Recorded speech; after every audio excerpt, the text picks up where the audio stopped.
in what you're, sorry. Amazing. Thank you, Lori. So yes, we are recording it. We're so glad everyone's here. Again, I have Rebecca and Lori here. They are both recovery coaches, and I'm sure they'll talk a little bit about that. And so I'm just going to turn it right over to them. And they're also, I'm sure, going to tell you about No One Walks Alone. I love the name of it. I love the sentiment. We're really grateful that you opened that resource. And again, if you could introduce yourself in the chat, that would be great. As we're going, Rebecca and Lori may stop for questions, but we're going to just kind of let them go and let us know when they're ready to take questions. If you have questions or comments, please use the chat liberally, put all that stuff there, and I can relay that to them, or they can respond right to it. Well, as soon as they present, if people could mute themselves, that would be great. And if you want to leave your camera on, you can. If you want to turn it off, you can. I have heard it gives more bandwidth to the speakers if we turn our cameras off. So without anything further, I'm going to turn it over to Rebecca and Lori. Thank you. Thanks, Amy. Thank you, Amy. So my name's Rebecca Zwicker, and I am the program director of NOWA, No One Walks Alone, Peer Recovery Support Center located in Whitensville. And I am also a woman in long-term recovery.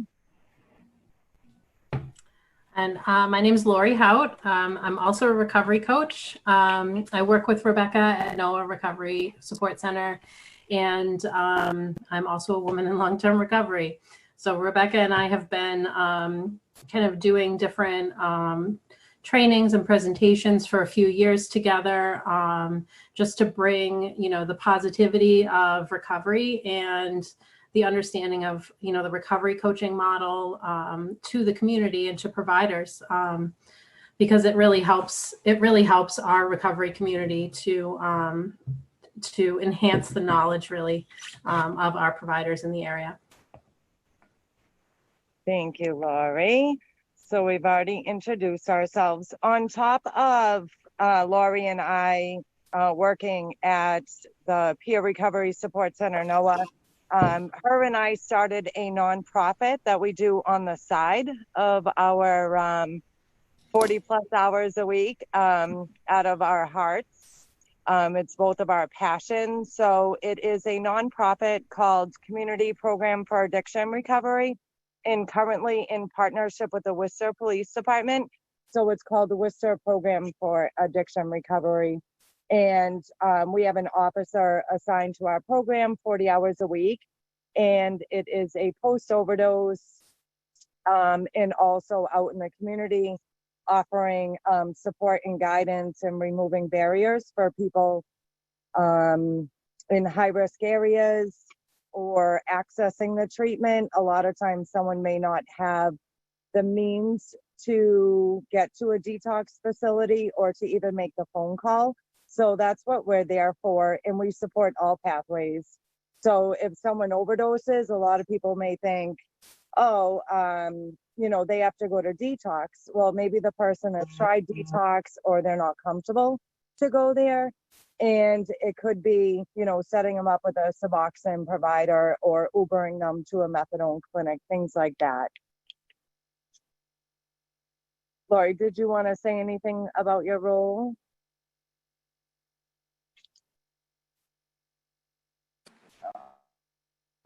Oh, okay.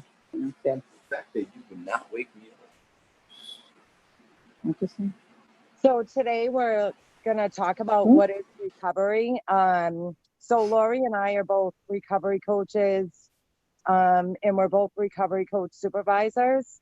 So what that means is that we use our lived experience from active addiction and our stages of recovery to better help support, as well as a classroom training. So what is recovery? Like, that can look so different for the individual.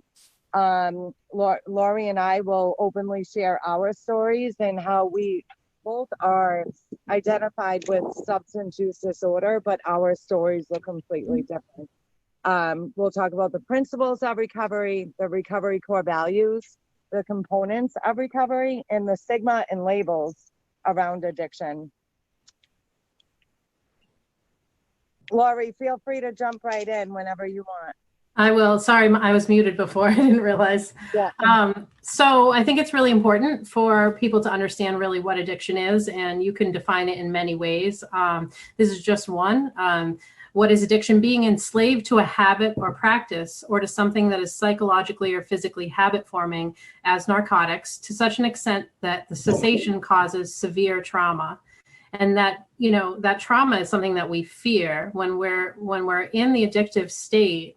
You know, there is a great amount of fear that goes along with trying to stop or trying to change our habits. I can hardly describe the feelings of active addiction.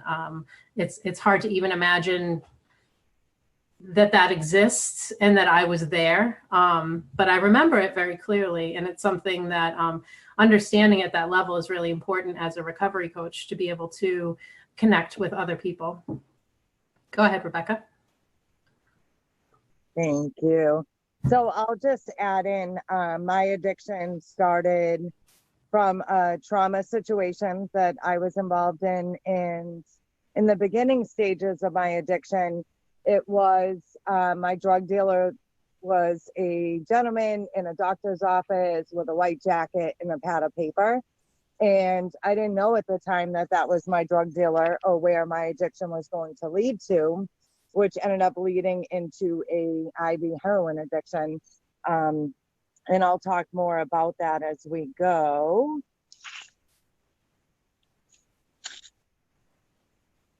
My computer. You guys switch the view to slideshow view, then the slide will be much, much bigger for people. It's in like outline view right now. Oh boy. It's not a super big deal. It'll just be, thank you. It's important to see. Absolutely. So the definition of recovery, a process of change. You know, I said before that it's that fear that kind of often stops us from changing. A process of change through which individuals improve their health and wellness, live a self-directed life, and strive to reach their full potential. You may not even know, you know, when you're in an addiction, that what your potential is. You have no idea. And I'll just share this one little tidbit. I did go to detox, and I'll tell you my story later. And there was an older woman there. She was about 80, and she had a setback in her recovery after 30 years. And she said that someone with an addiction will change their goals to match their behavior.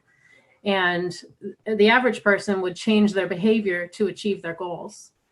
So recovery is really, to me, it's about changing your behavior to achieve your goals. And then you learn what those goals are, and you keep kind of raising the bar. Rebecca?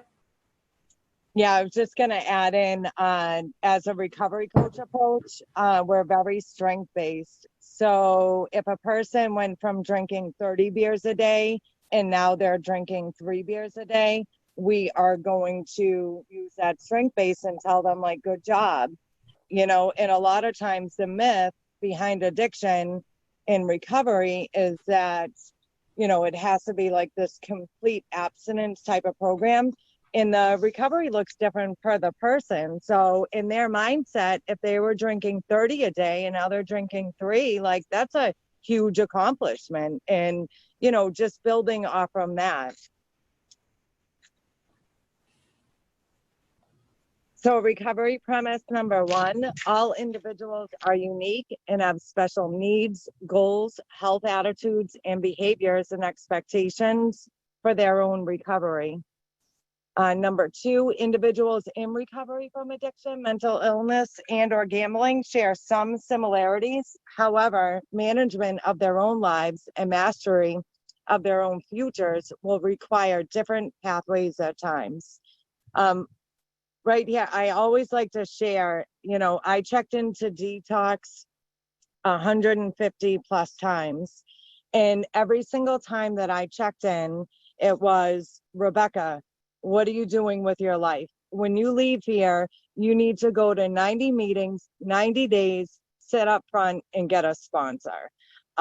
It wasn't welcoming to multiple pathways of recovery, and it wasn't my plan. So I wasn't going to like take ownership of it. It was someone else telling me what they thought I needed to do in my life.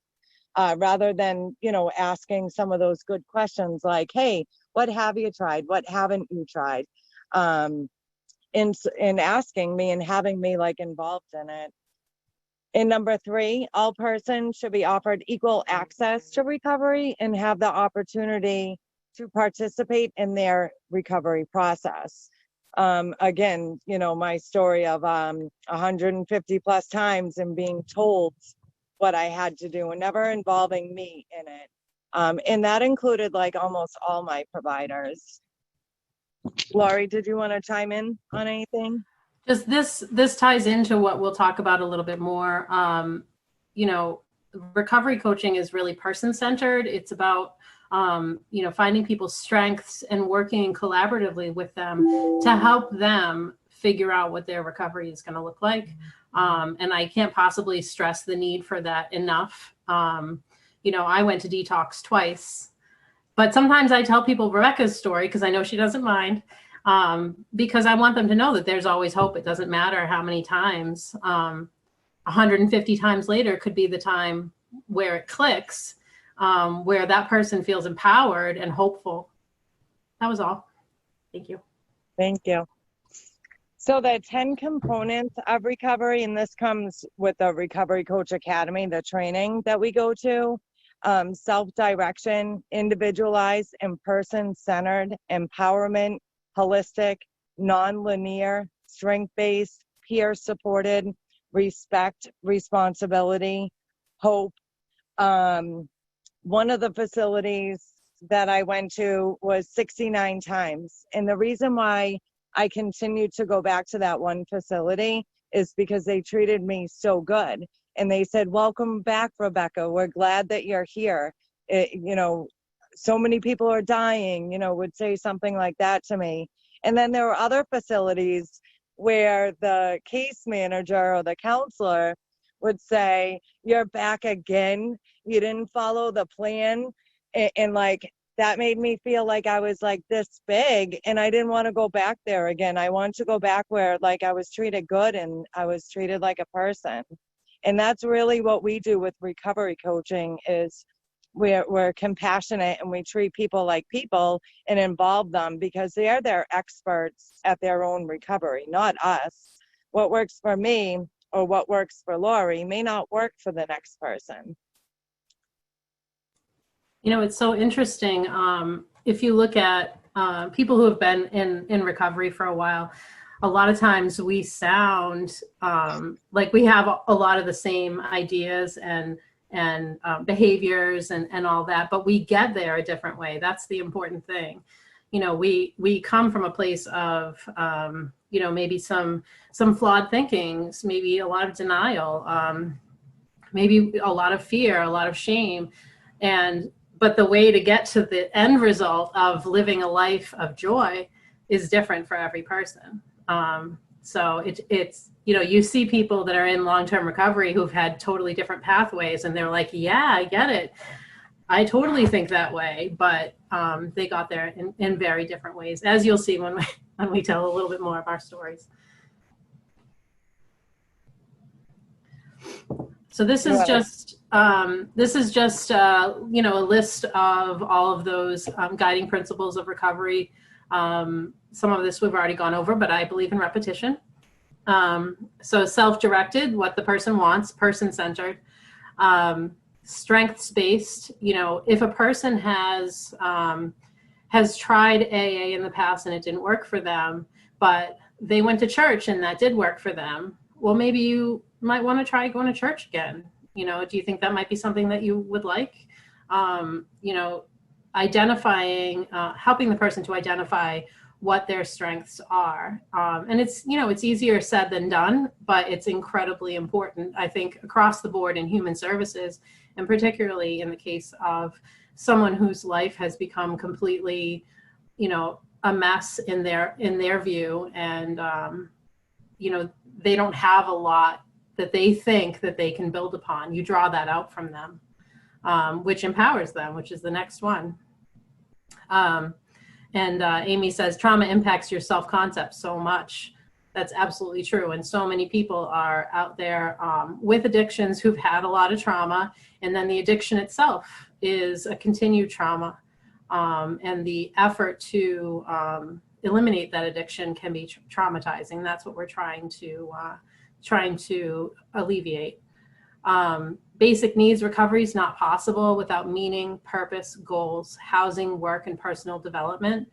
And as a recovery coach, we look at the whole person. We look at, you know, what is it that they feel that they want to change in their life. I had a gentleman a couple of weeks ago say to me, what would you say to a 20-year-old who's drinking too much? Would you tell him to stop drinking? And I said, no, I would find out what it is that he wants. You know, maybe he feels like he needs a job. Maybe he feels like he doesn't like his housing situation. What are his goals? And then try to help him find a way to achieve those goals. And if the addiction is a barrier to achieving those goals, well, we'll work on that.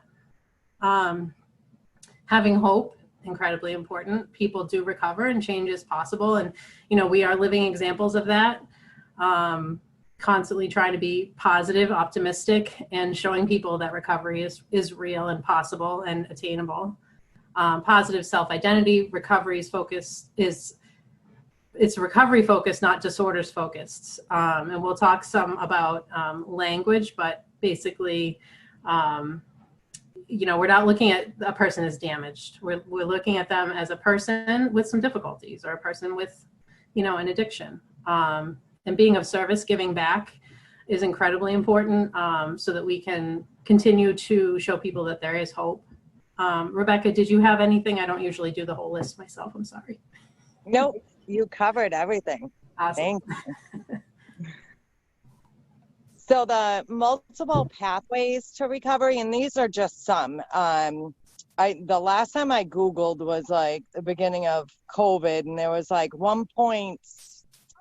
8 trillion pathways to recovery. So, so these are ones that you may hear more often. Medicated supported recovery, because we're peer related, doing peer recovery coaching, we're not clinical. So that's why we use medicated supported rather than the MAT that you'll hear a lot, the medicated assisted treatment. Which could be Suboxone, methadone, baclofen for cocaine use, Vivitrol, naltrexone, 12-step meetings, Alcoholics Anonymous, Narcotics Anonymous, Drug Addicts Anonymous, faith-based. Lori had talked about like the church, MARA, which is a fairly new one, Medicated Assisted Recovery Anonymous, all recovery meetings. All recovery meetings are primarily at most of the peer recovery support centers in the state of Mass. We have 26 of them. And all recovery, someone can talk about if they're one of their part of their recovery, piece of their pie is seeing a psychiatrist and taking meds for their depression, or you know, spending time with their children. They can talk about whatever it is. If they're on medical marijuana, they can openly talk about it. It's not something that has like guidelines that we're like an abstinence. I always like to educate about 12-step meetings. So someone who is on Suboxone or methadone and they attend a Narcotics Anonymous meeting, the message that is given at the beginning of the meeting that this is a complete abstinence program. So if you are, they call it drug replacement therapy. So if you are on drug replacement therapy, in the language that they use is you're not clean. So that really goes against someone's recovery, like a probation or DCF, if that's one of their requirements that they have to go, you know, and here this person hasn't put a drug of choice in their body and they're going to the methadone and living productive, and they are court ordered or through DCF have to go to this meeting, and then they're told, you know, you're not clean, which I don't like to use that language, which is coming up about the language we use, but that's a message that the person is given. So then they're sitting there like, wow, like I thought I was doing really good, like I'm working, my kids are back in my life, and here I am, I go here and I'm being told that I'm not. So it really can go against someone. Refuge recovery, yoga, meditation, therapy, support groups. Some people need to go into a long-term residential program or a halfway house, utilizing recovery coaches, whatever it is. If it's positive and they're making good choices in their life, we're going to support that. I just want to add, you know, even within each of these, there can be a broad variation. You know, if someone says, you know, well, I went to this one provider and I was on methadone and I hated it there. You know, we're going to explore with them, you know, what exactly it was about that experience that was negative. And, you know, if they really feel that methadone is a good modality for them, you know, is there another provider who's going to, you know, treat them more appropriately, more compassionately? You know, we have providers that are greatly improving in our area and who are willing to really listen to what people want. And that's just growing, which is awesome. And if you go to like a 12-step meeting, there's broad variations too. You know, some AA meetings are speaker meetings, some AA meetings are discussion meetings, some are big books, some are 12 and 12. And maybe some are in a certain neighborhood and others are in a different town, and you're going to have different populations. You might just feel more comfortable in a smaller room with a smaller number of people. So even within each one, you know, that exploring all of those factors is incredibly important. We're really identifying barriers to recovery without dictating what the recovery is going to look like.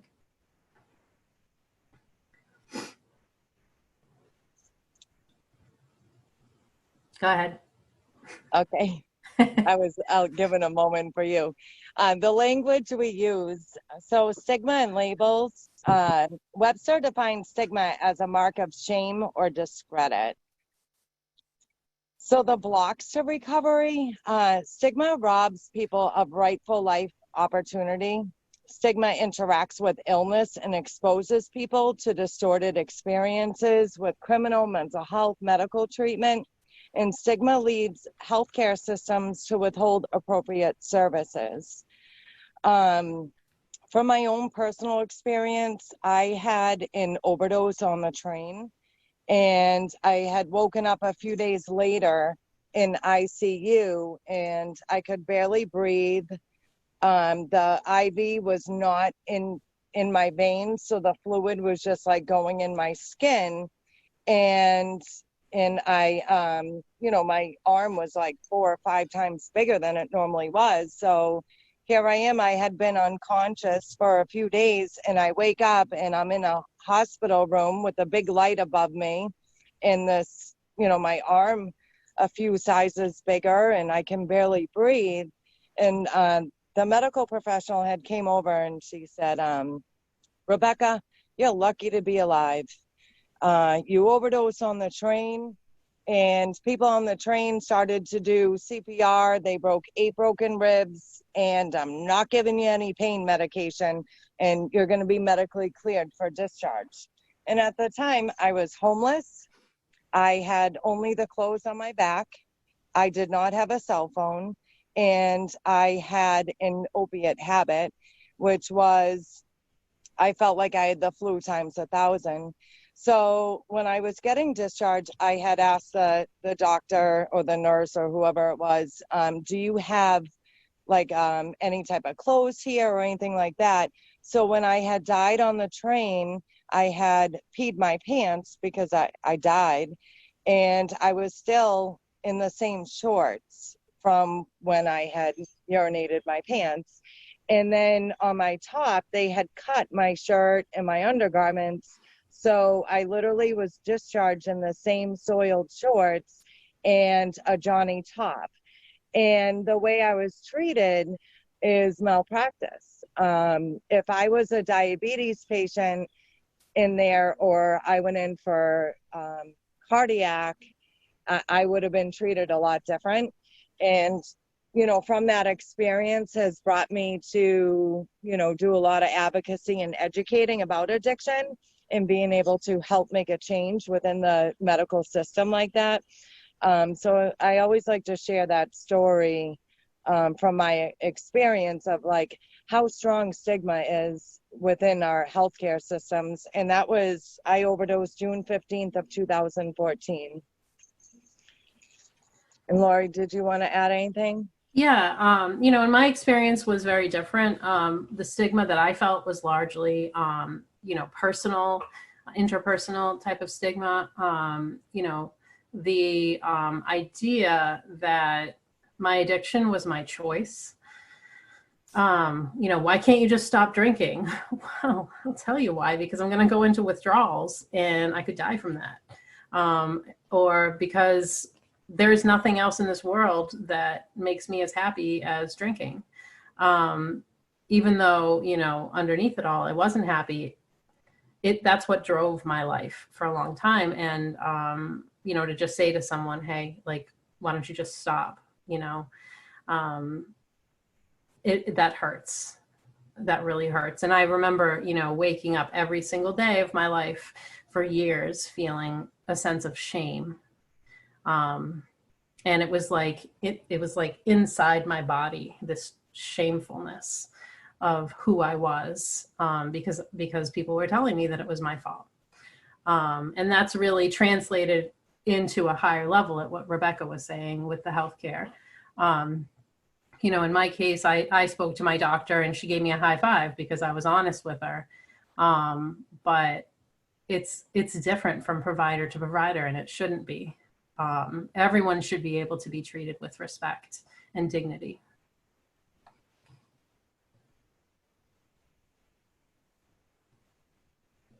So a lot of times these are like common words that we can hear people saying: abuse, addict, battling, suffering, drug offender, frequent flyer, dirty drug screen, self-help, untreated, clean, consumer, client, the language of self-pity, medication as a crutch. That word addict, like when a lot of people hear that word, they, like in the Worcester area, they'll think like Maine South, prostitution. You know, it's a very stigmatizing language. Even the word abuse. So the DSM-5 got changed over to substance use disorder, because that word abuse, like substance abuse, really isn't like a welcoming word. Either is addict. And the way that, like, anytime if I hear someone like, oh, the frequent flyer's back. I used to work in the same hospital where I was brought in as a patient post-overdose. I ended up working in the ER and in the ICU as a recovery coach. And I was able to have, you know, a one-on-one with like a doctor or a nurse, like call it like an elevator spiel, and say, hey, that frequent flyer right there, how about a friendly face? And like, that was me. You know, I checked in here multiple times saying something like that just to give like that hope, because a lot of times they get, you know, frustrated. They see the same person over and over and just thinking like, oh, this person's never going to get it. But like, you know, many of us do get it, and they're to keep that hope alive.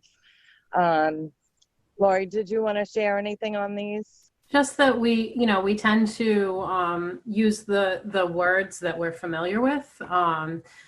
you probably know that you have your own, language habits. And a big part of what we do is try to promote, both through education and by leading by example, the use of positive language.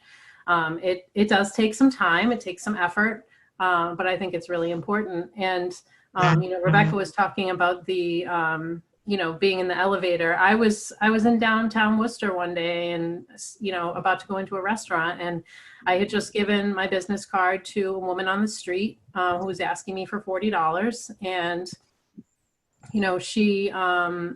I was just nice to her, and I gave her the card, and I told her to have a good day. And as I was going inside and waiting for a table, there was two women standing behind me, and they were talking about that woman with all these negative terms. And I turned around and I was like, I'm actually in long-term recovery, and I've just given that woman my card. I think, maybe she's just having a little bit of a tough time, and they changed their tune.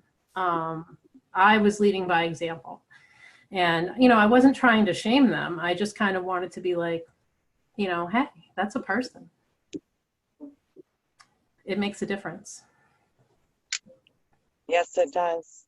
Thank you. So the words that we need to celebrate: person or individual with a substance use disorder, person living in recovery, person living with an addiction, friendly faces rather than like that frequent flyer. Medication is a treatment tool. The recovery community, advocacy, sustainability, rather than like a dirty drug screen, a positive drug screen. Recovery support services, recovery coach, recovery pathway, style. Lori, I don't know if you want to add in anything. Yeah, I just want to say, for years in the mental health treatment community, we've known that it's more appropriate to say like a person with schizophrenia than say a schizophrenic, right? And that's all you have to do to really embrace this approach. Just person first language. Just start there and you will make a difference.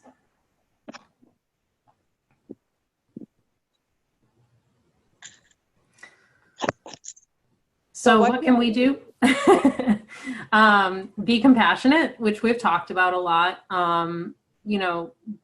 Being there with the person and kind of connecting with them and just showing them that you believe in them, that there is hope, and that you see them at the same level that you see yourself. That's incredibly important. Rebecca went ahead one. I did. Can you go back? Fine. What do I press? Back. Learning the new language, like I said, educating others. That's something Rebecca and I really work hard at. We've done many trainings and lead by example in the recovery community, recovery support center, and with professionals, meeting individuals where they're at, which I already mentioned, and then telling your story, which is what we're about to do. Go ahead, Rebecca. Thank you. And I just want to say about being compassionate. When I look back, like I hold the ones who treated me good, like near and dear, and still stay in contact with them today. And just like treated me like a person and not like where my addiction had brought me to. So that's one of my biggest mission is being compassionate and like treating people like people. No matter how many times like we help them, we're going to continue to help them. So that's my mission.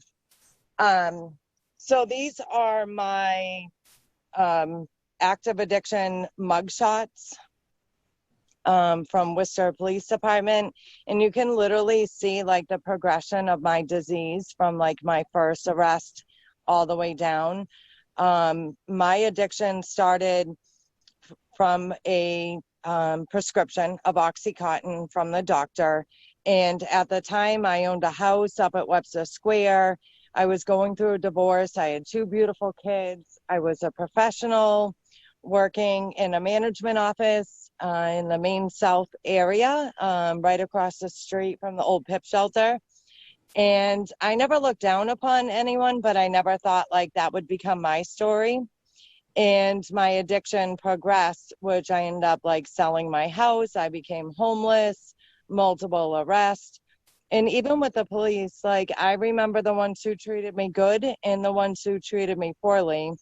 My mother was my boss at Wellington when I worked in the management office. And, you know, she just retired like 3 years ago, and she was there 38 years. And, you know, some of the vendors or residents who live there or the police used to come in and say, you know, oh, the junkies are back out there again. And, you know, here my mother is dealing with her adult daughter in active addiction, seeing me out there homeless on a daily basis. And like the stigma was so strong and the shame and the guilt that she, you know, like that just made her not want to deal with it or talk about it. Now she's an open book and she'll say, how do I word this? And am I saying it correctly now? And she's so much more open. And some other people used to go in and say, hey, I just saw your daughter out there. Like, how can I help? Is there anything I can do to help you? So I think that we've came a long way with addiction and recovery and publicly talking about it more and more and offering that family support to people. But I still feel like there's a long way to go. And for us, it's, you know, sharing the story, not only to offer inspiration and hope, but to let people know like it's okay to talk about it, or that Lori and I are always available to talk to anyone about it, you know, privately. So obviously I ended up in the criminal justice system. And I was detained a few days after that overdose in June 18th, 2014, I was detained. And the last place I used was Worcester City Hall bathroom. It was a public bathroom. I was homeless. I had just overdosed, you know, on the 15th, and I had a 2 p.m. court hearing, violation of probation. And I used in the City Hall bathroom, and I walked over to Worcester Court. And I went into the courtroom, and then the Judge Maddow says to me, Rebecca, are you high right now? Are you under the influence? And I said, absolutely not, Your Honor. And clearly I was. So he ended up, he said, 7-day MCI Framingham detox. I don't promote incarceration for anyone to come into recovery because there are so many other ways. For me, and for whatever reason, this time it worked. My addiction had always told me that the ones who hated me loved me, and the ones who loved me hated me, meaning like my parents, my children. So I did the 7 days. I went back in front of Judge Maddow, and they were about to release me. And I was going to go stay at the Queen Street shelter. And I was going to do the highest level probation, level 3, and do groups and urine screens a few times a week. And so I was about to get released, and my father stood up in the courtroom, and I didn't know he was there. And my father said, Your Honor, that's my daughter. She just overdosed and died on the train. And if you release her, I'm going to bury her. And that meant the world to me, that like, you know, because of my addiction and the way that it like makes you believe this unreality that like the ones who loved me hated me. So that meant the world that my dad was there. And so it wasn't my plan to come into recovery after I get high in City Hall bathroom, but there was another plan set up, and my journey's just gone since then. It's blossomed. I ended up working with Judge Maddow in the recovery drug court. You know, I did go back to jail for about a month and a half until they found me a bed in a program, which is not ideal for anyone. However, it was okay because it brought me to where I am today. But when Judge Maddow released me, he said, Rebecca, I'm going to give you another chance, and I believe in you. And when you get your 6 months, I want you to come back here and I want you to show me. And I said to myself, okay, this guy says this to everybody. He's not going to remember me, even though I had gone in front of him like multiple times.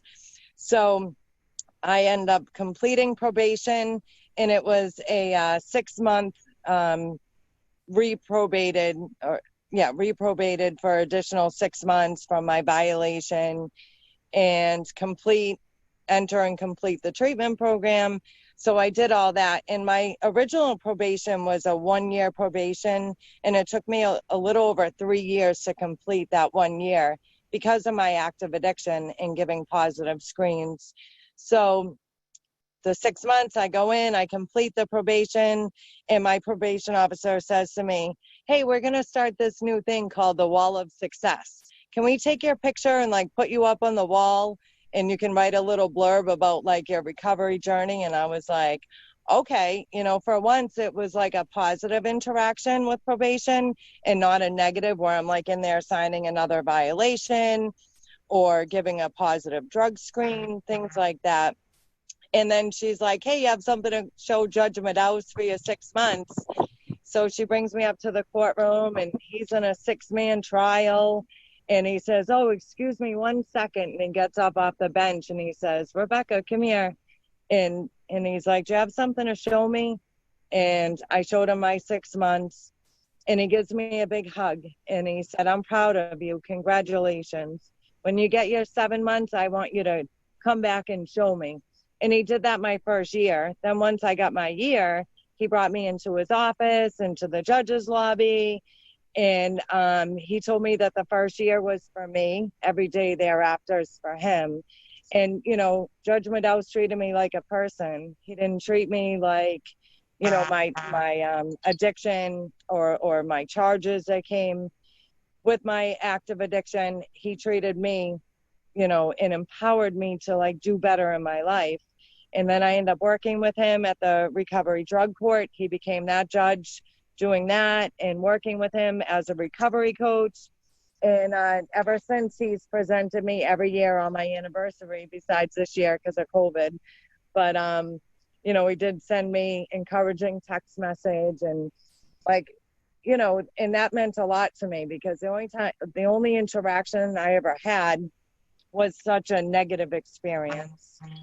So, and he gave me that umpteenth chance as well from that 1-year probation, being on it for over 3 years, and not just saying like, I'm done with you, like you're going to go to jail and not have another chance. And he gave me that other chance. So since then, I'll just add in before Lori goes. So my children were 4 and 6 the beginning of my addiction, and they went through all of it with me. And when I came into recovery 6 years ago, they were 14 and 16, and by personal choice wanted nothing to do with me as a result from my addiction. And every single time like I checked in the detox, I would call my kids, I would tell them I love them. And as they get older, they learned more. In the beginning, it was mommy is sick. And then they learned more about addiction and that I had a drug problem. And, it hurt me so much that my children didn't want anything to do with me. But I continued to move forward, and I was able to get hope from others that, mended those relationships, reunited with their children. And it inspired me and gave me the hope that like one day I'll have my kids in my life too. And now today they're 20 and 23, and I am closer than ever.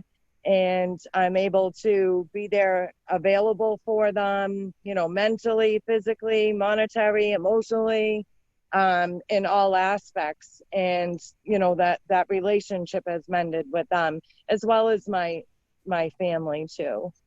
So thank you. Thanks, Rebecca. I always cry, and I'll probably cry now. So, as Amy says, me too. And I know there's been a few questions. We'll get to those at the end. So my addiction was a lot different than Rebecca's. It started innocuously like hers. You know, she started with a prescription, and I started with something that was legal as well. You know, every typical early 20s kid, you know, and sometimes younger, gets into, you know, drinking a little bit, just about. And it was a really slow progression. I've always had mental health issues, a lot of anxiety, social anxiety particularly. I never felt like I had a voice. I always felt as though I was less than others, and you know, I just tried to fit in. And I think that's really typical. You know, if you want to look at it from a clinical perspective, I have a pretty low ACEs score, but I have some maladaptive thoughts and all that stuff. But you know, I didn't understand any of that. I just knew what I felt, and alcohol made me feel better until it didn't. So, you know, I was an office manager at a propane company. I'm doing a much different thing now. And I was there for 11 years. And over the course of that time, you know, I was married and I was divorced as a result of my addiction. And I still was not able to understand that the alcohol was the problem. You know, it's very socially accepted. It's something that we don't always think of as a problem until it's a big problem. And, you know, a lot of times people will say the cuffs are so soft until you try to take them off. And that's really how it was for me. So, you know, in 2010, I was unhappy. My picture's here. It's not the greatest. I don't have any, you know, really bad ones because I wouldn't let people take my picture. But I was really miserable. And the only thing that I looked forward to was that drink at the end of the day. But shortly after this picture was taken, that became the morning, and it quickly progressed. I'd wake up every day, and that's literally the first thing I thought of. So, you know, it took over my life. I somehow was able to maintain my employment, and I ended up, you know, having a few things happen. I had some negative things, scary things like getting pulled over, and, you know, having my family question me about my drinking. My roommates, they were, you know, sometimes they were brutal and sometimes they were kind. And I think I needed a mix of both of those things to really figure it out. You know, in addiction, we are often on the fence. You know, we have, you know, part of us is like, yeah, this might be a problem. Maybe I should quit. And the other part is like, oh no, you need this. You deserve this. You want this. And so you walk that fence. And I walked that fence for a really long time. But there were some things that happened that were seeds of hope. Rebecca usually talks about planting seeds of recovery. I'm surprised she didn't, but I'll talk about them. You know, even when someone's in it, you can plant a seed of hope and recovery. And that's what happened. One of my roommates started talking to me about recovery. She was having a little bit of a hard time too with her mental health and drinking. And it was a lot different story, but she kind of told me a little bit about recovery and you know, opened my eyes a little. And she was, I think, the first person I said, I think I might need to go to ad care or something, because that was all I knew. The only place I knew of. You know, about 7 or 8 months later, an old friend of mine, well, someone that I grew up with in my neighborhood, he was our paper boy, and I had become friends with him on Facebook. And he posted about how he was detoxing at home from alcohol. And he was really sick. He drank a lot more than I did. You know, I drank a lot, but, you know, he'd been doing it for a lot longer, so his tolerance was higher. And so he was really, really sick. He didn't have health insurance, and he was detoxing at his parents' house, and he posted about it. And I was like, oh my gosh, he's going to die, you know? like I need to tell him, because I had been looking into it, you know, and always the planner, perfectionist. And so I messaged him, and he was nice to me. And that was huge. And I'm not exactly sure when it happened, but at some point thereafter, I just started to see that that I could get to this other life. I had no idea how. I had no idea what it was going to look like, but I knew that anything was better than what I was living in. And so I started to plan, because I'm the planner and the perfectionist, right? Excuse me. I'm the crier. So I went to the Cape, and we have a little house at the Cape, my family does. And I went down there with my brother and sister to get the house ready for rentals. And, you know, and I had already talked to my doctor, I think, at that point. And I took each of my siblings aside, because they're very different. And I told them each very concisely, I have a strong physical dependency on alcohol. And my sister said, okay, what can I do? And my brother said, oh my gosh, I can't believe I took you out drinking and you're telling me this. And, you know, they were both really kind about it. And that solidified the ability for me to take that next step, to actually, you know, plan a vacation, go to detox. And it took a couple times, you know, but those moments of talking to my friend on Facebook, talking to my roommate, talking to my family, those moments of acceptance were huge for me. And I don't think that I would be where I am today without those. You know, I thought that I was going to have, I thought I was going to, you know, be yelled at, like, what's wrong with you? Because that's what I felt inside. I felt that ickiness of something is wrong with me. And that shame, literally every day I woke up and first thing I thought about was, I need a drink. Literally the first thing, not I need to use the bathroom, I need a drink. And then that shame. And to this day, when I get that sense of shame for any reason, I'm like, ooh, it just takes me right back, you know. But it's a good reminder for me that recovery is where I need to be, because I don't want to feel that way.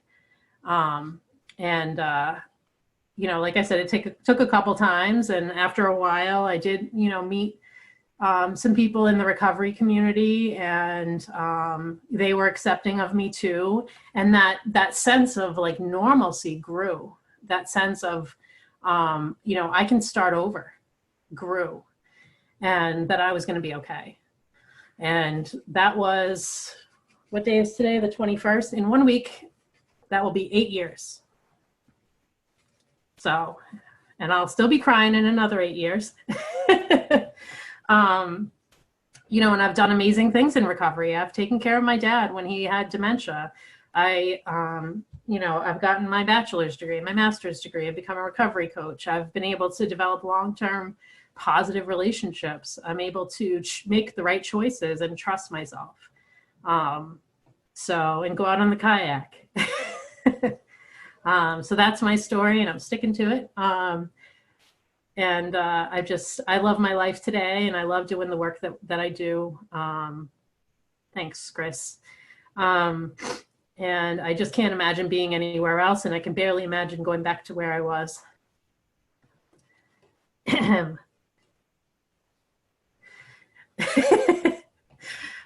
I'm the giggler and the crier. Thank you so much, Lori. I got a little tear.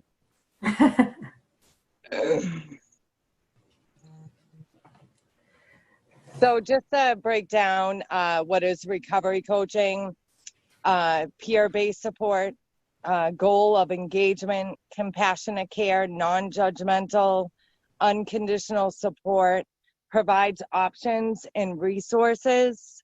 We're not clinical, building that trusting relationship, the advocacy work, and the healthy boundaries. And as most of us probably know, it's such a confusing system, you know, that when I'm just going to use like probation or DCF, or DCF, and there's an action plan. And within that action plan, it says you need to do X, Y, Z, but it's a person's like first time coming around into the substance use systems. Like, how do you get from like A to Z without having someone like support you through it, or just receiving that action plan is overwhelming, especially if your children have been taken from you.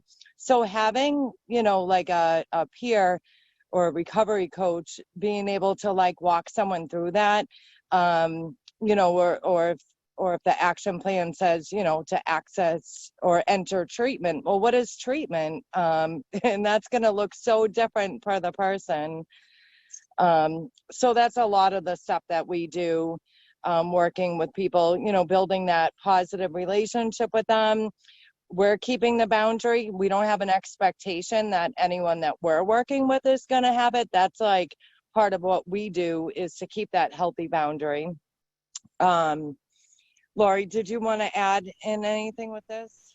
Yeah, I just want to say that, you know, amidst doing this work, what you're also accomplishing is teaching people that it's okay to say, hey, you know, I'm having a hard time, or hey, I'm in recovery, you know, I want to do this.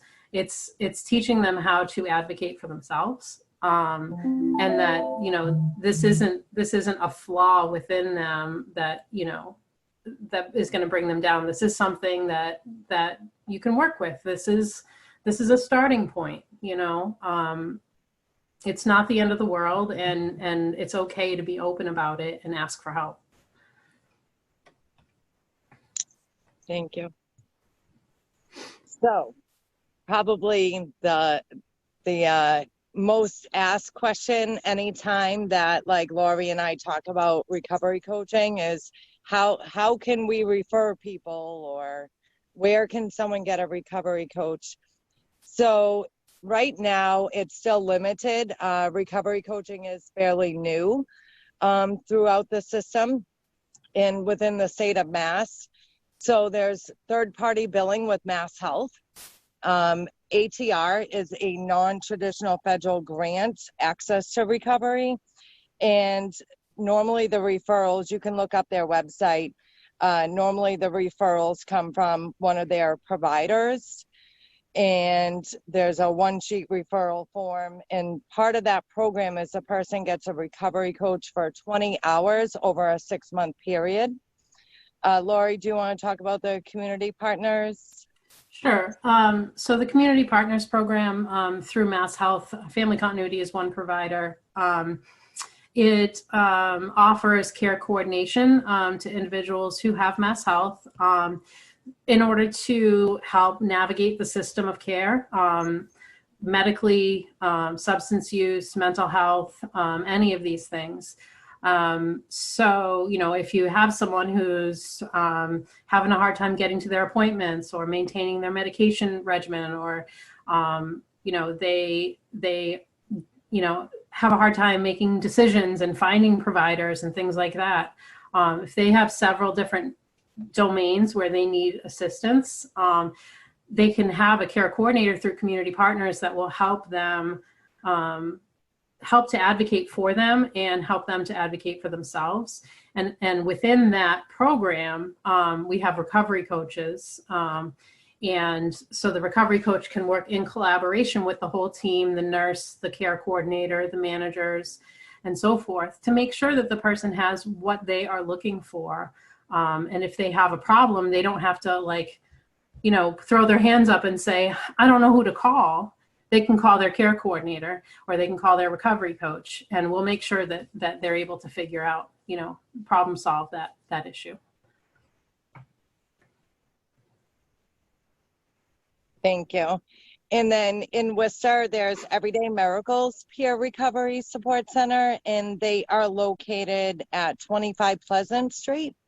It is a BSAS state-funded program. It is free for anyone who is seeking recovery, or in the beginning process, or even long-term recovery.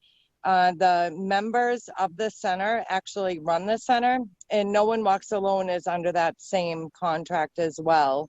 Everyday Miracles has been in the city now for 13 years or 14 years, and No One Walks Alone, we just got our 1 year last June, this past June.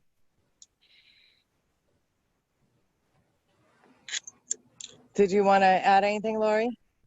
I guess just that the peer recovery centers really focus on working within the recovery coach model.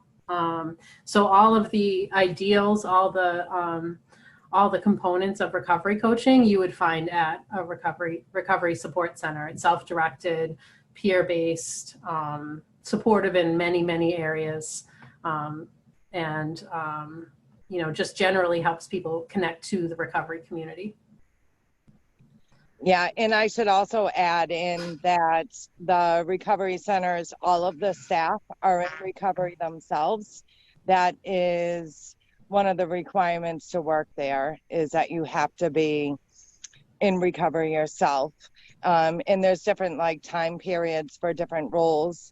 In my recovery journey, when I was in treatment, I used to walk down to Everyday Miracles, and I became a member. I had to do community service, part of my probation, and I did it there. And I worked the front desk and answered the phone. I became a member, a volunteer, and then I became a peer leader. And the director at the time, they had some grant money and asked me if I wanted to go to the Recovery Coach Academy. And it was the best thing that ever happened.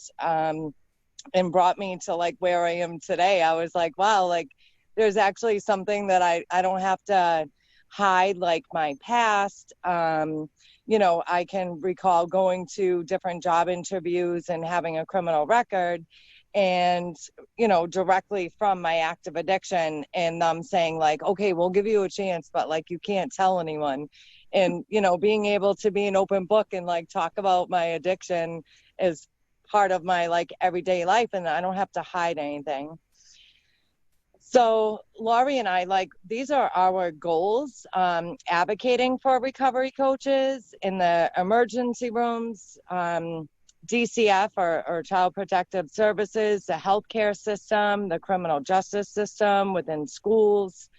Some emergency rooms do have recovery coaches, and some of them don't. I don't know if it's coming from like a funding source, and that's why. Within DCF, Laurie and I have been working with the Family Resource Center, and we started a Parents in Recovery working group or advisory group. And we've been partnering and communicating with DCF. Laurie can talk some about the surveys that you collected. Yeah, so initially I started as an intern when I was doing my master's program. So I was interning with Ann Bureau at the Family Resource Center and Community Connections Coalition, and she wanted to really focus on any barriers to services and barriers to recovery for parents. They get part of their funding from DCF, and so they get a lot of referrals. And so we began this process at that point about 3 years ago. We developed some surveys. We had, I think, 135 people fill out the surveys, and we did some interviews. We did focus groups, and we've welcomed parents, you know, into the group that we have, our regular meetings, so that we can hear their stories. And, you know, we take that information and we try to advocate for change, positive change in the DCF, service model, and things like action plans. And Bureau's coming next week. So service plans, action plans, or whatever, and the relationship between DCF workers and parents. Training DCF workers. We had a panel of 3 parents in recovery, as well as Rebecca and myself, doing something similar to this training. And the parents told their stories of recovery to DCF workers in all 4 Worcester area offices. So Leominster, Whitensville, and the 2 Worcester offices. And we continue those conversations and advocacy work to try to promote change at, the higher state or federal level, as well as regionally. So it's, it's hard, slow work, but we are very passionate about it and welcome anyone that wants to get involved to reach out to us. Thank you. And with DCF, one of our biggest goals is implementing recovery coaches to work with the families, just like a family would have a family partner. We are advocating, and on the scene of an overdose and children are removed, we're trying to figure out how we can get a recovery coach there at that moment to support the parent. And another one of our goals, reducing stigma and raising awareness about addiction recovery. And that is it. We could do questions. I know, Lori, you said the chat. Yeah, let's go through the chats first. Is that cool? Perfect. Yeah. Let's see. There were lots of comments. I know people were really touched and moved to hear your experiences, and lots of comments about how inspiring that was to hear how you went from, feeling so bad about yourself to being now sort of a beacon for other people. And a lot of people commented on how much they appreciate that you're training people. It was really clear that the way you're treated in the system is going to be a big indicator of how you're going to do. I know that earlier on, Bill, and so if people just want to unmute themselves, Bill had a question about the interplay of mental illness and addiction.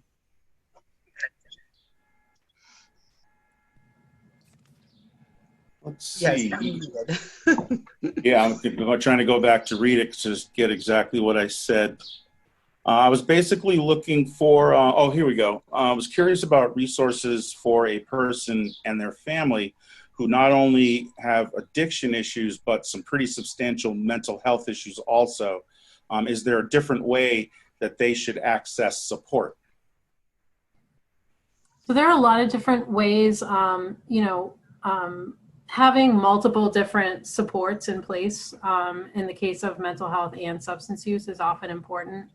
As a recovery coach, supporting that family, we would try to identify, what is it that they need. We realize as recovery coaches, we can't do it all, and we're going to, recommend different things, come up with suggestions for the person. There are some new programs, for instance, that are residential co-occurring disorder programs. And I'm really excited that they're, starting to expand on those. A program like Community Partners would be great for someone who has both a mental health and substance use, because the care coordinator would be able to work with the person on the mental health side and medical side, and then the recovery coach can fill in the gaps on the substance use end.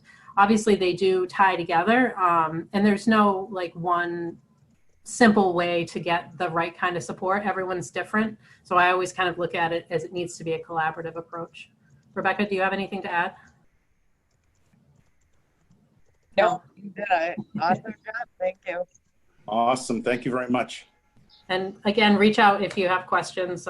We can try to point you in the right direction. Thank you. I know Gloria Ann had some comments and things to say, so she's going next. She's unmuting now. Thank you. I work with CASAs. I'm a CASA in Worcester, and there's so many loving parents struggling with the substance use, and they deserve to be back with their kids, but they're not with the action plans. They're not getting what they need like this is. So I'd like to help get that closer to them. I can think of several parents right now I'd like to get them connected with the program, because if they just need that one step, they could have their kids back, and it's heartbreaking to see it slip away from them when they know the love is there and they have it in them to be wonderful parents, So how do we do that? CASAs have the ability we have all access, so we can put information out to the families if we, have it. So I would love to connect people if I can. Absolutely. We, with our Parents in Recovery group, with Ann Bureau, we developed like a resource brochure that has been placed around the city in various locations that may be, a helpful resource for you. Because each case is different, oftentimes it is helpful to, talk one-on-one with a recovery coach to try to figure out what that step should be. Recovery coaches, ideally, and the way that Rebecca and I operate it, we'll sit down with the parent and go through the action plan and say, okay, like, let's relax and let's look through this, logically. Okay, well, this is what it says. Oh, you don't like that? You don't think that would be a good way for you to achieve that goal? Well, let's talk to your worker. Call up the worker. Can we change this? So we try to help them advocate for themselves and try to give them options.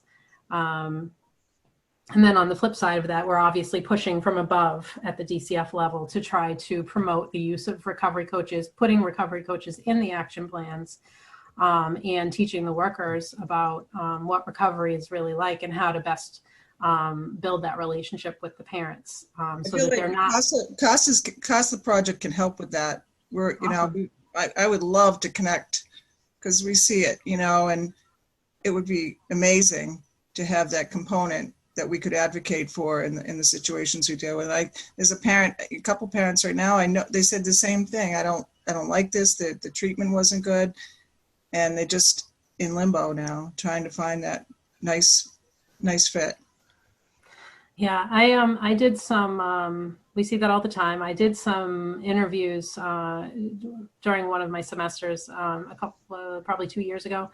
And it was all, we hear it as providers, but those interviews were heartbreaking. And it was all that same kind of statements, I tried this, but it didn't work. I'm not going back. It was so, it was terrifying, or it was painful, or, they were mean, or whatever. There was one that the little child, her child could go with her, and it was awful for the child. It wasn't good for the child, what they had in place. Yeah. So.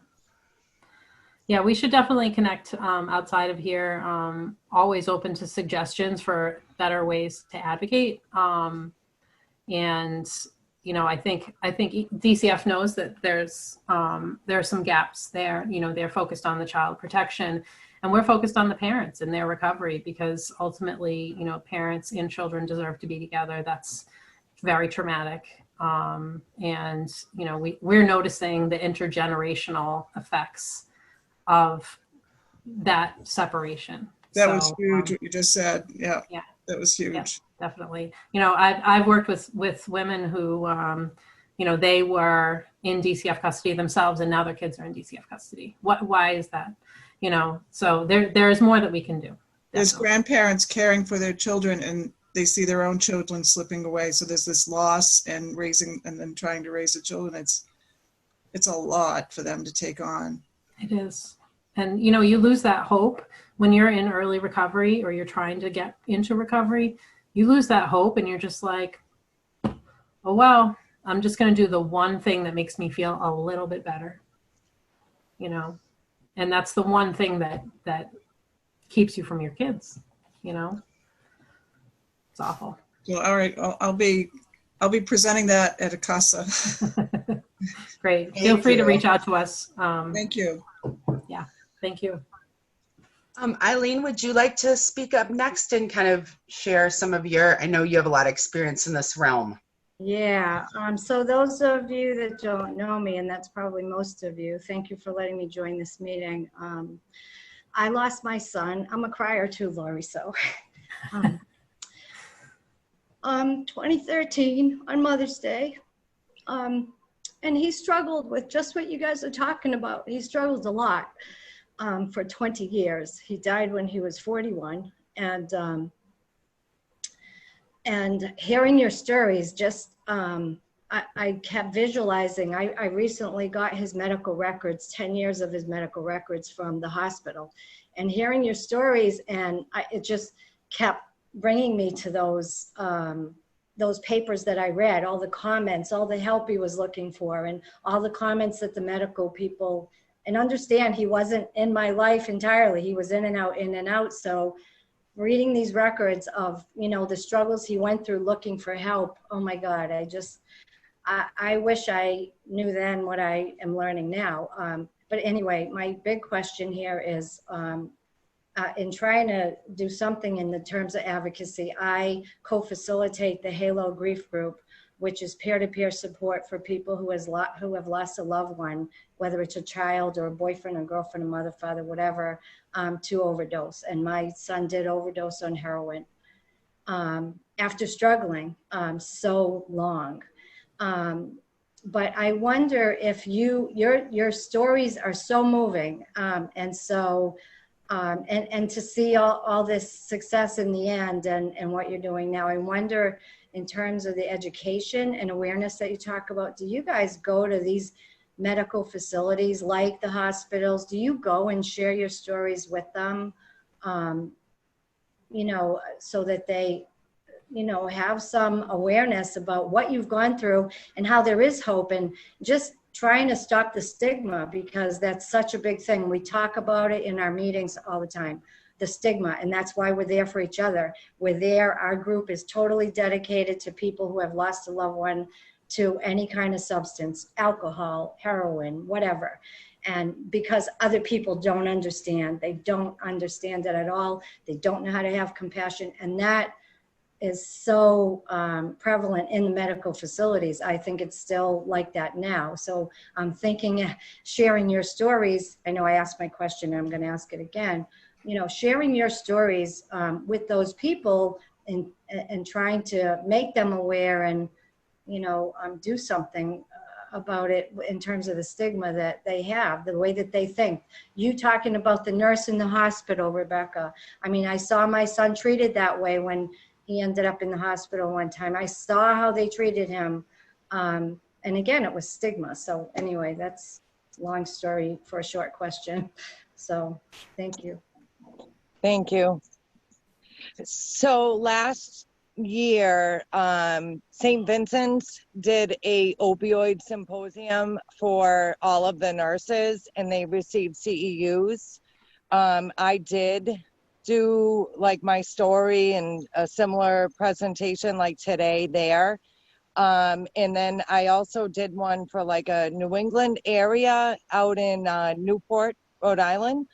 But a lot of them are like, it's hard to get your foot in the door with the medical facilities. That just happened to evolve over a built relationship. I also do the in-service for probation in the state of Mass, which I was affected by that as well, the way I was treated. And part of our nonprofit with Lori, with the Worcester PAR program, is we do the in-service twice a year with the police to help educate about addiction. And because a lot of times they Narcan someone and then the following day they Narcan the same person, and it's like the person's combative and they're like, well, what the heck, buddy, I just saved your life. They're not looking at it like that, you know. They're more like exhausted.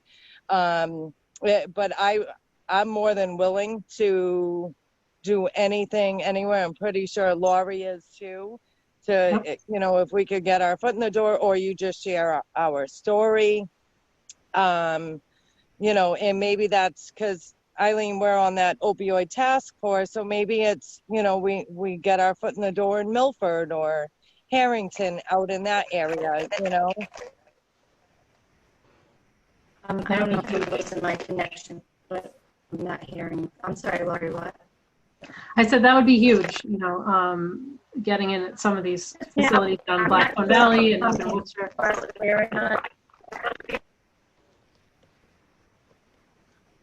Having a tough time with connection, but I want to offer something up that crossed my mind as you're talking when you were telling your stories, and that I had told my son's story to some schools. I joined Maddie Castile from the Department of Public Health and going to some of the colleges and sharing my son's story.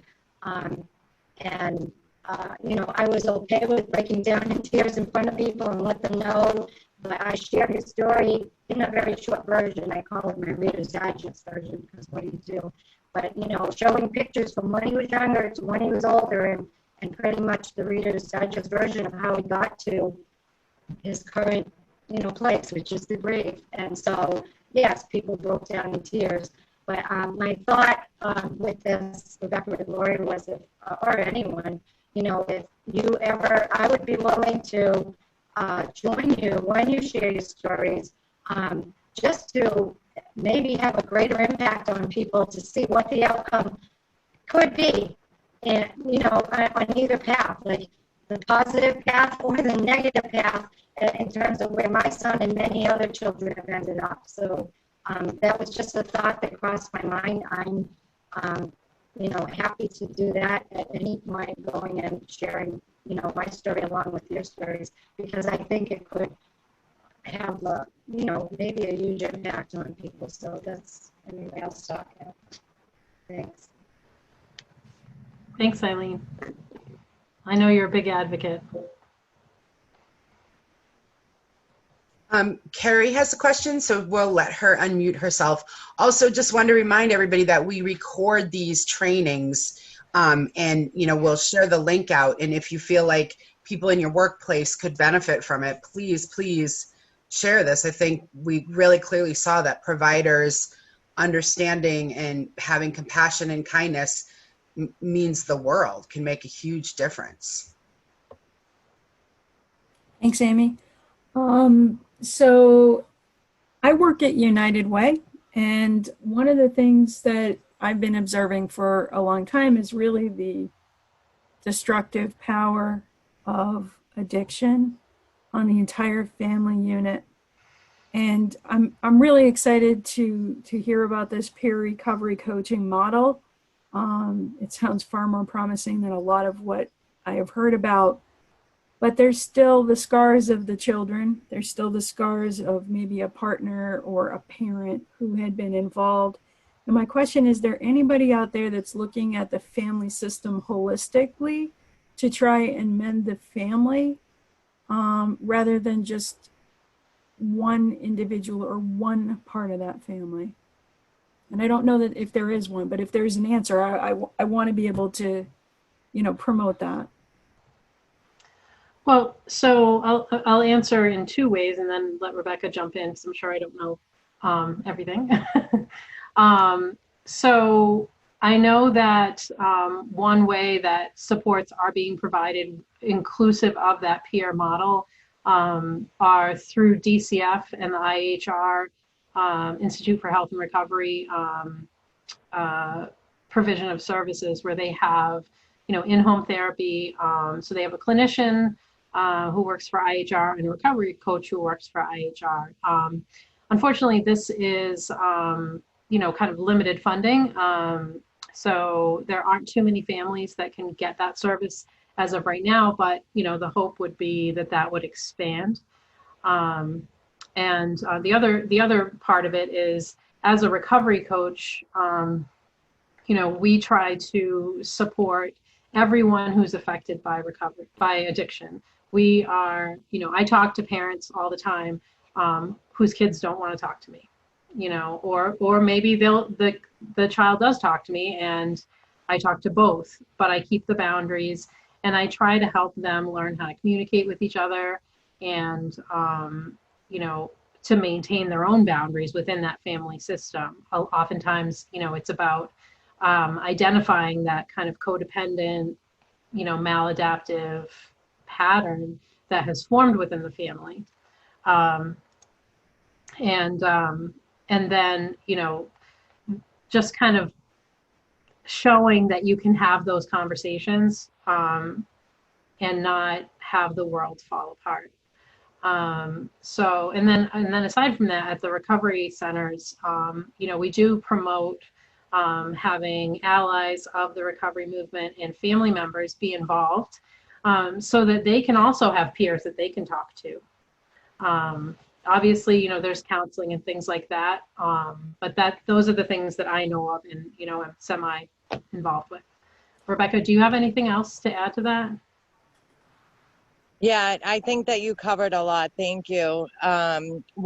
We have a group every Wednesday evening, typically prior to COVID-19 at NOWA in Whitensville, and it's a peer-to-peer group, and it's welcome to family members and loved ones to be able to come in and share where they're at and maybe get feedback from someone who is a son or daughter to someone else and just went through a similar experience, and you know, they're able to share their experience to that family member. Recently, I had my 6-year anniversary, and to educate, I did a little move and I posted my police report from my overdose on LinkedIn. You know, on Facebook, I'm very used to doing something like that, but on LinkedIn, it's a lot more professionals that I'm connected with all over. And I was able to build a few new contacts and networks through that.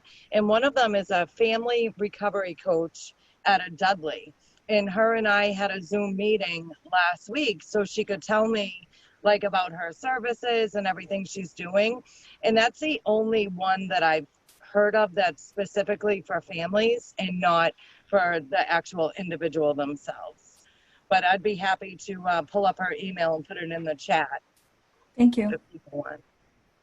Thank you. That would be great. Thank you, Rebecca. It definitely impacts everyone around the person using, for sure. Christine had a question next, so I'm going to let her unmute and share her question. Thanks, Amy. Thanks, everybody. So my question / anecdote has a lot to do with trying to figure out insurance and food stamps while you have an addiction. And so kind of a memorable experience that I have. So I'm in recovery from PTSD, and drinking was definitely a part of that. But I remember getting a notice from Mass Health, and it said that I forgot to do something and that I was kicked off insurance. And like, that was just the cherry on top to, like, I threw my phone, I was enraged, and I just went to the golf course behind my apartment and just kind of blacked out there, woke up with a bunch of mosquito bites.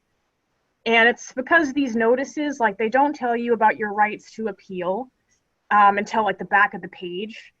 And even when they do tell you about your rights to appeal, it doesn't really get into like what a Supreme Court does or what a higher level court would have to say about kind of the nuances of these laws.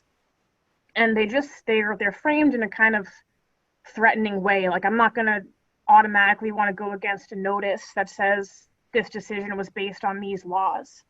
So I guess my question would be how to make access to healthcare and access to nutrition kind of something that doesn't require you to have a mailbox or filling out a bunch of forms. Because if you're so stressed out, you're like, those things kind of are things that you take for granted, like things you do automatically.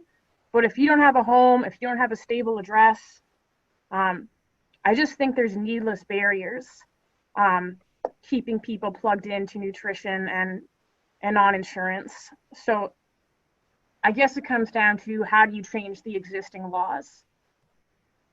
It's a very big question. That is a big question. And, just boots on the ground, one-on-one recovery coaching, we would try to, eliminate as many barriers as we could, including like mailing address issues. But, that kind of advocacy work is exactly the kind of thing that we're trying to do. And I think this doesn't just affect people with addictions. This is something that affects anyone. I've gotten those notices when I was on Mass Health, and it's scary, and I've also helped people I was supporting with those notices, and it can be hours on the phone, stressful. So, I think the best I can do right now is say, I am right there with you. I think it's super important. It's something that, we can bring back to our parents in recovery group and see if they're seeing that same issue. and, you know, whatever other work that we do, bring that to the table. Rebecca, are you seeing a lot of that? Yes. And there is an agency that comes to mind that would be able to like help advocate for this as well, is MORE, Massachusetts Organization for Addiction Recovery. We meet on the third Monday of every month at 6 o'clock, and we do a Worcester County Action for Recovery meeting. And they bring a lot of things to the state level and legislative on changing laws on like Section 35s, on overdosing. Like, they do so much advocacy work and bringing it to the legislative. And they right now, I think there's a bill about Section 35s on making it from 3 weeks to 1 month. Like, they do a lot. And that's a place where you'd be able to bring that up at our Worcester County meeting, and they would be able to bring it to a state level. And they would collect all the survey information across the state of Mass and that they would need to bring it to legislative. That's a great idea, Rebecca. This might not be helpful for everyone, obviously, but I think that there's something for domestic violence victims where they provide an alternative address you can use so that your abuser can't find you, but you can still get certain types of mail like that. So, I mean, at least for that population, that's something that they can at least look into. I know that doesn't help everybody, but. Thank you, Missy. That's great when we can share resources we know about. And, you know, we are hopeful that systems become much more trauma informed. It's not at all trauma informed to send people these kind of letters that send them into mental health free fall. Chris had a question next. He is going to unmute. Hello. So I'm Chris. I'm founder of the Facebook page Overcome Exploitation, and I'm a peer outreach specialist for Luck. And I had a question. I thought that Rebecca brought up the stigma around how the language of prostitution is hurtful, and made the connection to the woman on South Main Street. And I thought that was interesting. I was wondering, in the work that you do, is it common for men to exchange sex for drugs, shelter, and food? And how do you support them? And do you feel that male survivors of exploitation would benefit from other male survivors as a pathway for recovery? Absolutely. So our model is like compassionate care regardless. Whatever their active addiction, whatever it is, we're going to support them. And I do believe that someone that has like lived experience, like I can't reach everybody, Laurie can't reach everyone. There has to be like some identification, which equals engagement. So if I don't have any lived experience in certain things, someone may not necessarily connect with me and feel comfortable to talk to me about certain things. So definitely, it's invaluable of that lived experience and being able to use it as a positive to better support someone else.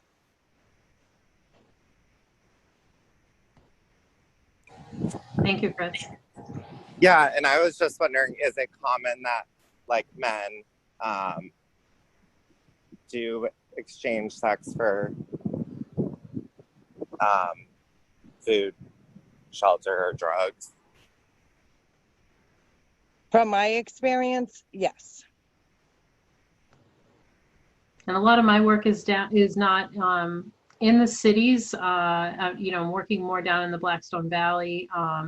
So there may be, you know, less opportunity for that. But it certainly is a concern across the board. We know that individuals with addictions particularly will, you know, do whatever has to be done to get that substance so that they can feel better and not feel sick. People will put themselves in terrible situations, and it's our job as peers to make sure that they have the right kind of supports. You know, totally right there with Rebecca on, you know, there's some people that we just, they don't connect with us because we don't have that same kind of experience, but we do the best that we can. Awesome. Thank you. Thank you. Thanks, Chris. Sarah has a great question. She's gonna go next. Thank you, Sarah. Thanks, Amy, and thank you, Lori and Rebecca. Really Hi, Sarah. appreciated this conversation. I was curious, at least in my mind, it's come more to my attention recently and to my thinking about how the police department locally and on a national level respond to overdoses and addiction-related calls. And you've shared a bit about how you are working with the Worcester Police Department to so that their responses to such calls are more appropriate. And I'm curious if you could like totally reimagine and re-envision and design it, our community response to addiction and recovery yourselves, what would that be like? I know that's a big question, but. Well, I'm just going to say, I think that we are ahead of the game in a lot of ways in this regard, in this area. You know, with the DA's overdose response system, and you know, Family Continuity has a relationship with 6 different police departments in the Blackstone Valley. Plus, we know about the Worcester Police program and are somewhat involved with that. You know, we're trying to train people to be compassionate and to understand that addiction is not our fault, and that you know, that Narcan is just going to give that person another chance to live another day. You know, I've given this topic a lot of thought lately because we do have great relationships with the police, and you know, we've been able to tell them our stories and to be able to kind of break that stigma and show them a different way, whether they knew that way or not. You know, we're able to also show and be a power of example. So I feel like we're already heading in the right direction, but I don't know if we were to do a total overhaul, what I would want it to look like or what would be appropriate. You know, there are obviously safety concerns, and you know, sometimes you're going into a situation where not everyone in the room is going to be okay with you coming in there to treat this person. So I think that's a really tough question to answer, but it's incredibly important for the police to be on board with kind of being a little bit of a social worker too, if it is going to continue to be a police response. Rebecca, do you have an answer? Change the world. I don't. I feel that like there's so much that needs to still change, and it's like we're limited to like of what we can do, but we continue to just like move forward and do it. Repetition of continuously like the in-service and just going in there and like sharing that to get them compassionate, you know. And you know, we work with the crisis intervention team with the Worcester Police, so they're all trained on mental health and substance use and homelessness. So it's almost like they're like a little social worker as well, because they have this different training than a lot of the route officers have. So I don't want to say special, but we're working with one of their special operations team who go out to homeless encampments and treat people like people and offer them different types of services, you know, rather than like, hey, you're trespassing, you got to move your tent. That's not the approach. It's a compassionate approach. So I will say, like, positively that with the Worcester Police, the team that we work with, it's been positive. And, you know, I don't know, like right now we're still remote. We're not like in person doing overdose follow-ups of any type of sort because of COVID. So I don't know what that would look like after everything that happened. I don't know. I do want to mention that one thing that I've noticed amidst, the Worcester Police and then also the smaller towns, the Blackstone Valley that we work with, that a big part of what makes it a positive engagement is that the police know these people. A lot of times, if you've met this officer before and he's been super nice to you, you're going to have a different feeling, right? Like we talked about providers, being kind and compassionate. But if you have a police officer come up and respond to something and say, and this is someone and say, hey man, what's going on? Like you just overdosed. Are you okay? That's going to come across a lot different if you have that built relationship with them. And it's not going to come across as judgmental and that sort of thing. So I think the relationships are really important. So in the small towns, they do a great job. And fortunately in Worcester, I think they do a great job, particularly with the homeless population, because, they are out there. They're out there in the community and they're talking to people even when there's no 911 call. That outreach is super important. So that's the only factor that I really can identify right now that that would be important in that model. I'm curious if Sarah had some ideas that she was hoping we would say. No, thank you both very much. I was more curious as to from your perspectives and having those lived experiences, and really appreciate your thoughts. Thank you. Thanks, Sarah. Good to see you. And Ginny said the quality of life team is out there a lot trying to help. That's absolutely true. Yeah. So collaborative approach. Definitely. We do have some officers that are really doing great work, and they're held up all the time as, like we're doing great work. But it is unfortunate that that's not the training that everyone gets, as Bill mentioned, that more often they are not seeing people as human and making those authentic, compassionate connections. But maybe it'll get better, right? You guys have given us hope. So I guess I just want to thank you again. I know, oh, look at the puppy Rebecca has. I know that this is really meaningful and impactful for the people in the audience. And, we hope people listen to it again in the future. It's very, it's just moving that you guys are both out here sharing your stories. Really, I think that helps people more than anything else, is having the role models, knowing people that have been where you are and are now somewhere where you want to be. So we're just so grateful that you gave us your time and attention, and that your experiences are benefiting people now. So just thank you so much for this. We're really grateful, and hopefully people did get connection to some new resources and some new information, and that all of us here will continue to be change agents, pushing for the use of recovery coaches for a lot more sort of peer-to-peer models. I think they help more than anything else. So we're really grateful.